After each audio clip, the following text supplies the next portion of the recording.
Hello everyone, this is Manjit Dama and I welcome you India largest learning platform of Unacademy. फिर से स्वागत है तुम्हारा 10 मिनट 100 में। मॉर्निंग में मैंने पढ़ाया तुम्हें मैक्सवेल रिलेशन और अब बताने वाला हूँ क्राइटेरिया ऑफ स्पॉन्टेनिटी। बहुत सारे क्वेश्चन एग्जाम में इससे पूछे जाते हैं। तुम्हें लगता है कि बस Gibbs free energy less than zero हो गया तो तुम्हारा स्पॉन्टेनिटी क्राइटेरिया हो गया, इससे अलग कुछ नहीं आता। लेकिन नहीं, जितने भी मैक्सवेल बॉक्स में मैंने पैरामीटर बताए थे और थर्मोडायनेमिक पोटेंशियल बताई थी, हर किसी से मैं स्पॉन्टेनिटी ऑफ क्राइटेरिया डिफाइन कर सकता हूँ। तो इस वीडियो में अंत तक बना रहिए। आज के बाद तुम्हें कोई भी क्राइटेरिया स्पॉन्टेनिटी के ऊपर अगर क्वेश्चन आता है तो तुम ऐसे टिक लगा के उसको सही कर सकते हो। साथ ही मैं तुम्हें बता देने वाला हूं कि अनअकैडमी पे लिमिटेड ऑफर चल रहा है कि अगर तुम 1 साल का सब्सक्रिप्शन लेते हो तो आपको 2 मंथ का सब्सक्रिप्शन बिल्कुल फ्री में मिलेगा। साथ ही इसके अगर तुम MDD10 कोड यूज करते हो, जो कि तुम्हें करना है क्योंकि फिर तुम इस कोड को यूज करोगे तो तुम्हें 10% डिस्काउंट मिलेगा। तो अप्रोक्स अगर मैं बताऊं तो तुम्हें 14 मंथ का जो सब्सक्रिप्शन है सिर्फ कितने में मिल जाएगा, 10K में मिल जाएगा। तो फटाफट एनरोल हो जाइए और हमसे डिटेल में सीखने के लिए स्टार्ट हो जाइए। क्योंकि सोचो, अगर मैं 10 मिनट में इस कंसेप्ट को तुम्हारे दिमाग में उतार सकता हूं, अगर पूरे प्लस कोर्स में मैं तुम्हें पढ़ाऊंगा तो ये कंसेप्ट तुम्हारी नस में भर जाएगा, तुम्हारी आत्मा में बन जाएगा। इस तरीके से मैं तुम्हें पढ़ाने वाला हूँ। यकीन करिए, जो भी कंसेप्ट पढ़ाऊंगा नेट गेट के लिए कभी कोचिंग की जरूरत नहीं पड़ेगी। जैम में सीख लिया तो उसके बाद कहीं इंटरव्यू में बैठो, कोई भी एंट्रेंस एग्जाम दो इंडिया का, किसी का भी क्वेश्चन करो, हर एक क्वेश्चन तुम कर पाओगे। चलिए, तो फटाफट MDD10 कोड यूज करें और एनरोल हो जाइए। स्टार्ट करते हैं आज का क्राइटेरिया ऑफ स्पॉन्टेनिटी। हमें बच्चों को क्या लगता है कि हम जितने भी है, हमने आज तक ये चीज पढ़ी है कि डेल्टा जी लेस देन अगर जीरो हो गया तो तुम्हारा स्पॉन्टेनियस रिएक्शन हो गई, अदरवाइज वो स्पॉन्टेनियस रिएक्शन नहीं होगी। लेकिन तुमने ये चीज पढ़ी क्योंकि तुम्हारे लिए लिमिटेड थी। लेकिन आज की वीडियो में मैं तुम्हें सारे क्राइटेरिया ऑफ स्पॉन्टेनिटी बताने वाला हूं। सबसे पहले तुम ये समझो कि स्पॉन्टेनिटी का मतलब क्या है। राइट, सपोज करो कि कोई भी रिएक्शन है वो ए से बी में जा रही है। उसका स्पॉन्टेनियस होने का रिएक्शन का मतलब ये है कि वो रिएक्शन फॉरवर्ड डायरेक्शन में जा रही है। राइट, अगर वो फॉरवर्ड डायरेक्शन में जा रही है तो जो ये बी प्रोडक्ट फॉर्मेशन हो रहा है ये बहुत ही स्टेबल हो रहा है। राइट और नो? और इस प्रोडक्ट का स्टेबल होने का मतलब ये है कि इसकी एनर्जी लो है। भाई, जितनी कम एनर्जी होगी, तुमने एनर्जी प्रोफाइल डायग्राम देखा है कि नहीं? ये देखो, जितनी एनर्जी इसकी लो होगी, ये तुम्हारा रिएक्टेंट और ये प्रोडक्ट, जितनी तुम्हारी प्रोडक्ट की एनर्जी लो होगी इतना ही वो हाईली स्टेबल होगा कि नहीं होगा। राइट और नो? मतलब कि जब भी कोई स्टेबिलिटी की तरफ चीज जाती है तो उसकी एनर्जी लो हो जाती है, उसी को हम बोल देते हैं स्पॉन्टेनिटी क्राइटेरिया। अब बात करते हैं कि स्पॉन्टेनिटी क्राइटेरिया कौन कौन डिफाइन करता है। क्लियर है? तो देखिए, अगर मैं मैक्सवेल बॉक्स बनाऊं, देखो ध्यान से, मैक्सवेल बॉक्स सिंपल सा वही जैसा तुमने लास्ट टाइम बनाया था। Satya Prakash tired very much हे गोड अभी उठा ले। तो स्पॉन्टेनिटी क्राइटेरिया हमारा सारों पे डिफाइन होता है। मतलब कि जितने भी तुम्हारे थर्मोडायनेमिक पैरामीटर है, क्या क्या, कि S P temperature and volume, इन चारों के ऊपर भी हम स्पॉन्टेनिटी क्राइटेरिया बता सकते हैं कि ये ग्रेटर देन जीरो पे तब स्पॉन्टेनियस रिएक्शन होगी कि लेस देन जीरो पे स्पॉन्टेनियस रिएक्शन होगी। साथ ही साथ हम ये भी बता सकते हैं कि जितनी थर्मोडायनेमिक पोटेंशियल है, जी हो गया या डेल्टा एच हो गया या डेल्टा ए हो गया या डेल्टा यू हो गया, इन पे कब तुम्हारा स्पॉन्टेनियस रिएक्शन होगी, किस कंडीशन पे स्पॉन्टेनियस रिएक्शन होगी। अब देखिए, क्वेश्चन दो टाइप के आते हैं। पहले टाइप के क्वेश्चन ये कि वो तुमसे जनरल पूछता है कि जो तुम्हारी गिब्स फ्री एनर्जी है, जैसे डेल्टा जी हो गया, डेल्टा एच हो गया, डेल्टा यू हो गया या फिर डेल्टा ए हो गया, जनरल क्वेश्चन में गिवन होगा कि स्पॉन्टेनियस होने के लिए इन एनर्जी का ग्रेटर देन जरूरी है कि लेस देन। तो ध्यान रखना, इन सब का क्या होना चाहिए, लेस देन जीरो होना चाहिए, तभी तुम्हारी रिएक्शन स्पॉन्टेनियस होगी। पॉइंट क्लियर है? क्योंकि तुम्हें पता है कि एनर्जी क्या होती जा रही है, प्रोडक्ट की लो होती जा रही है। लो का मतलब कि रिएक्शन स्पॉन्टेनियस है। लेकिन क्वेश्चन दूसरे तरीके से भी पूछा जाता है कि वो क्या करता है, इधर कॉर्नर में छोटे से कांस्टेंट डाल देता है। अब वो कांस्टेंट्स अगर सपोज करो, मैं तुम्हें एग्जांपल के तौर पे बताता हूं। तुमने पढ़ा है कि डेल्टा जी लेस देन जीरो होती है, लेकिन अगर उसने इसके पैरों में ये वी और टी डाल दिया और फिर पूछने लगा कि बता कि अगर मैं इसको लेस देन जीरो कर दूं तो क्या तुम्हारा स्पॉन्टेनिटी क्राइटेरिया फॉलो होगा? बिल्कुल नहीं, ये गलत है। तो कुछ स्पेसिफिक कांस्टेंट होते हैं हर एक एनर्जी टर्म के लिए जिन पर वो स्पॉन्टेनिटी क्राइटेरिया दिखाते हैं। अगर इससे अलग तुम कुछ भी लगाने की कोशिश करोगे तो वो स्पॉन्टेनिटी क्राइटेरिया बिल्कुल भी नहीं दिखाएंगे। तो चलिए आज की वीडियो में स्टार्ट करते हैं पूरा स्पॉन्टेनिटी क्राइटेरिया। देखिए, हमने क्या बनाया, इस तरीके का बॉक्स बनाया। राइट और no? Satya Prakash tired very much हे गॉड अभी उठा ले। सिंपल है। अब हम एनर्जी की फॉर्म में देखते हैं। डेल्टा ई कि तुम्हारी कितनी होनी चाहिए, लेस देन जीरो होने चाहिए, लेकिन उसके लिए कांस्टेंट जरूरी है। क्लियर है पॉइंट? तो एनर्जी की टर्म में जब हम देखेंगे इस चीज को तो सबसे पहले हम बात करते हैं एच की। देखिए, जितना भी तुम्हारा डेल्टा एच है इसकी बगल में देखो क्या प्रेजेंट है एस, और इसकी बगल में क्या है पी, कि जब भी तुम्हारा delta H constant S and constant P less than zero होगा तो वो भी स्पॉन्टेनियस होगा। चलिए डेल्टा जी पे बात करते हैं। अगर डेल्टा जी इसकी बगल में देखो क्या है पी और इसकी बगल में देखो क्या है टी, अगर प्रेशर और टेम्परेचर कांस्टेंट होगा और लेस देन जीरो होगा तब वो स्पॉन्टेनियस होगा। अगर तुम इस पी और टी की जगह वी और टी कर दो या एस और टी कर दो तो ये स्पॉन्टेनियस बिल्कुल भी नहीं होगा। तीसरा आइए कि अगर हम डेल्टा ई की बात करते हैं तो डेल्टा ई में देखो इधर क्या है वॉल्यूम, इधर क्या है टेम्परेचर, तो हम यहाँ पे क्या लिख सकते हैं वॉल्यूम और टेम्परेचर क्या आ जाएगा लेस देन जीरो।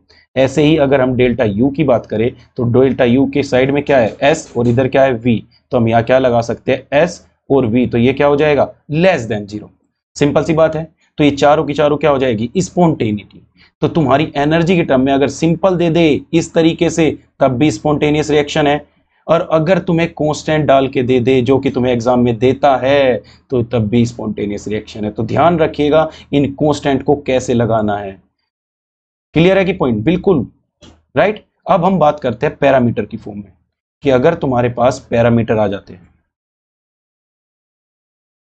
कि पैरामीटर की एस टी यू वॉल्यूम और तुम्हारा क्या पी, कि अगर इन चारों की फॉर्म में तुमसे पूछ ले कि स्पॉन्टेनिटी क्राइटेरिया क्या होगा तो तुम कैसे डिफाइन करोगे, तो बहुत इजी है, बहुत ही ज्यादा। सबसे पहले तुम्हें सिर्फ दो चीज का याद रखना है कि जो तुम्हारा एस के लिए और जो तुम्हारा पी के लिए कुछ कांस्टेंट वैल्यू पे स्पॉन्टेनिटी क्राइटेरिया डिफाइन होता है वो इन दोनों के लिए ग्रेटर देन जीरो होता है। बाकी हर किसी के लिए हमेशा लेस देन जीरो ही होगा, तभी वो तुम्हारी स्पॉन्टेनियस रिएक्शन होगी। तो ऑप्शन में तुम्हें दो ऑप्शन तो ऐसे मिल जाएंगे जिसमें एस और पी का जो स्पॉन्टेनिटी क्राइटेरिया दिखा रखा होगा वो ग्रेटर देन जीरो होगा, तो तुरंत ही दो ऑप्शन तो तुम्हारे एलिमिनेट हो चुके हैं। बाकी दो ऑप्शन में तुम्हें कांस्टेंट चेक करने पड़ेंगे, और कांस्टेंट कौन बताएगा, मैं। देखिए सिंपल सा है कि अगर तुम्हें डेल्टा एस का चेंज देखना है तो डेल्टा एस के बगल में देखो क्या है, इधर क्या है एच और इधर क्या है पी, तो तुरंत यहां पे लिख दो एच और पी। अगर ये वैल्यू ग्रेटर देन जीरो है तो तुम्हारी रिएक्शन स्पॉन्टेनियस है एंट्रोपी की फॉर्म में, अदरवाइज नहीं। दूसरा इसमें होता है कि एस की बगल में देखो एक साइड तो ये हो गया, एक साइड में ये भी है, तो इनको भी हमें लिखना पड़ेगा। तो अगर तुम्हारा इंटरनल एनर्जी और वॉल्यूम ग्रेटर देन जीरो हो जाए तो तुम्हारा क्या हो जाएगा स्पॉन्टेनियस रिएक्शन हो जाएगी। पॉइंट क्लियर है, एंट्रोपी का क्लियर हो गया।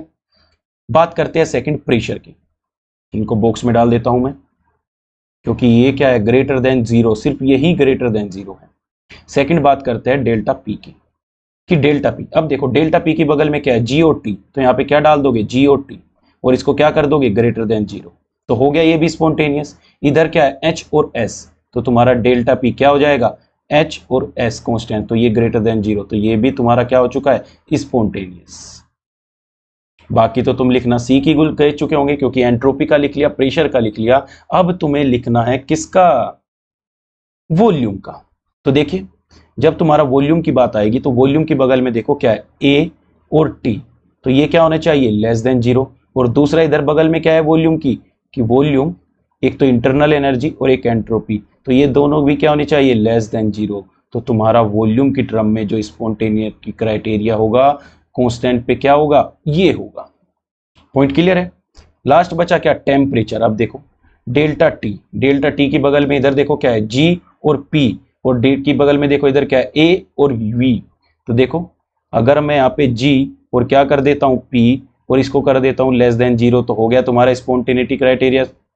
अगर डेल्टा टी बगल में इधर क्या है ए और इधर बगल में क्या है वी, अगर इसको मैं लेस देन जीरो कर देता हूं तो ये भी तुम्हारा क्या है स्पॉन्टेनिटी क्राइटेरिया है। तो कितने भी थर्मोडायनेमिक रिलेशन से, पैरामीटर से या एनर्जी टर्म से तुमसे कभी भी पूछा जाए कि किस तरीके से रिएक्शन स्पॉन्टेनियस होगी, किस कांस्टेंट वेरिएबल पे तुम्हारी रिएक्शन कांस्टेंट होगी, तो ये सारे के सारे पैरामीटर है। बस ध्यान रखने की जरूरत क्या है कि बच्चे गलती कहाँ करते हैं कि वो हर चीज को लेस देन जीरो कर देते हैं, लेकिन ध्यान रखना कि जब एंट्रोपी और प्रेशर का काम होगा तो वे ग्रेटर देन जीरो होने चाहिए, बाकी जितनी भी टर्म होगी वो लेस देन जीरो होनी चाहिए। साथ ही मैंने तुम्हें बता दिया कि कांस्टेंट कैसे लगाते हैं। एच का लगाना है तो एच की बगल में देखना है दोनों क्या है, अगर तुम्हें इनकी वेरिएबल की फॉर्म में लगाना है तो इनके दोनों साइड देखना है, इधर जी और टी है पी की फॉर्म में, इधर एच और एस है, तो दोनों की टर्म में लिखा जाएगा। राइट और रॉन्ग, मल्टीपल करेक्ट में भी आ सकता है। अगर तुम एक ही ऑप्शन ढूंढोगे तो, लेकिन तुम्हें तो यहाँ पे एस के कितने मिल रहे हैं दो, तो मल्टीपल करेक्ट में भी अगर ये ऑप्शन आ जाए तो तुरंत लगा देना, तो ये क्या हो गया तुम्हारा स्पॉन्टेनिटी क्राइटेरिया। लेकिन और भी स्पॉन्टेनिटी क्राइटेरिया होते हैं जो तुम्हें बताने होते हैं। जैसे तुमने एंट्रोपी की फॉर्म में पढ़ा होगा, एंट्रोपी। एंट्रोपी क्या होती है कि अगर मैं डेल्टा एस यूनिवर्स करूं, अगर delta S universe greater than 0 है तो वो तुम्हारी रिएक्शन स्पॉन्टेनियस होगी, राइट और रॉन्ग। और जब भी ये स्पॉन्टेनियस होगी तो इसका मतलब जो तुम्हारा प्रोसेस हो रहा है वो इरिवर्सिबल प्रोसेस हो रहा है। ये ध्यान रखना, तुमसे ये भी पूछा जा सकता है कि इरिवर्सिबल प्रोसेस के लिए डेल्टा एस यूनिवर्स क्या होती है। सेकंड चीज कि अगर तुमसे पूछ ले कि डेल्टा एस यूनिवर्स अगर 0 हो गया तो इसका मतलब क्या है, इसका मतलब हो गया कि तुम्हारा सिस्टम क्या है, इक्विलिब्रियम पे प्रेजेंट है। तीसरी चीज, अगर तुमसे पूछ ले कि डेल्टा एस लेस देन 0 हो गई तो इसका मतलब क्या है, इसका मतलब ये हो गया कि वो क्या हो गया कि वो नॉन स्पॉन्टेनियस प्रोसेस है। क्या है, नॉन स्पॉन्टेनियस प्रोसेस। अगर तुम्हारी डेल्टा एस यूनिवर्स क्या हो गई, लेस देन 0 हो गई। साथ ही अगर तुमसे ये पूछ ले कि ये तो इरिवर्सिबल रिएक्शन के लिए होता है, तो रिवर्सिबल रिएक्शन के लिए जो डेल्टा एस यूनिवर्स होता है वो क्या होता है, 0 होता है। साथ ही तुम्हें ये भी पता होगा कि delta S universe equal to क्या बनता है, डेल्टा एस सिस्टम प्लस के सराउंडिंग से बनती है। अगर तुमसे और ज्यादा डिटेल में जाके पूछने की कोशिश करता है कि रिवर्सिबल प्रोसेस में क्या होता है, तो रिवर्सिबल प्रोसेस में डेल्टा सिस्टम और सराउंडिंग दोनों की दोनों क्या हो जाती है, 0 हो जाती है। और रिवर्सिबल प्रोसेस में जो तुम्हारी डेल्टा एस सिस्टम है वो ग्रेटर देन 0 हो जाती है, राइट। तो ये तुम्हारा सेकंड फैक्ट था। लेकिन अभी खत्म नहीं हुआ स्पॉन्टेनिटी क्राइटेरिया, एक और चीज होती है और जो तुम्हारा फेवरेट होता है, क्या कि delta G is equal to delta H minus के टी डेल्टा एस। कि अगर तुम्हें स्पॉन्टेनिटी क्राइटेरिया दिखाना है तो इस फॉर्म में कैसे दिखाएंगे। इस पे डिफरेंट डिफरेंट स्टेटमेंट की फॉर्म में क्वेश्चन पूछा जाता है कि हाई टेम्परेचर होगा तो क्या होगा, एंडोथर्मिक रिएक्शन होगी तो होगी कि स्पॉन्टेनियस की नहीं होगी। लेकिन नहीं, इसके लिए डिपेंड करती है हर एक कंडीशन। ऐसे क्वेश्चन जब भी आते हैं, मैंने बहुत फॉर्म में देखे, एक तो टेम्परेचर कंडीशन डाल के देगा और तब तुमसे पूछ लेगा, और सेकंड तुमसे कोई भी रिएक्शन दे देगा कि A+2B और तुम्हारा बना रहा है C, कि इस रिएक्शन के लिए बताइए कि ये एंडोथर्मिक रिएक्शन है, अगर हम टेम्परेचर को इंक्रीज करते हुए चले जाएंगे तो क्या ये रिएक्शन स्पॉन्टेनियस होगी कि नहीं होगी।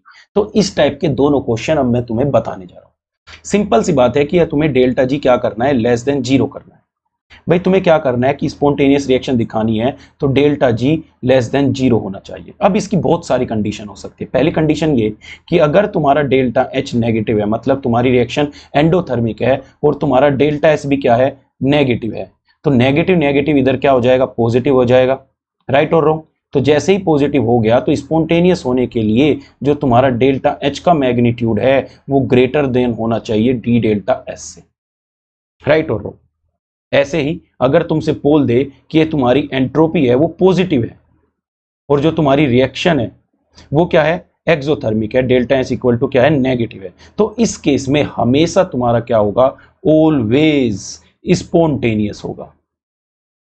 क्या होगा, ऑलवेज स्पॉन्टेनियस। क्यों, क्योंकि डेल्टा एच नेगेटिव है, डेल्टा एस पॉजिटिव है, ओवरऑल फैक्टर क्या है, नेगेटिव। नेगेटिव में नेगेटिव ऐड करोगे तो वो और भी ज्यादा नेगेटिव होता चला जाएगा।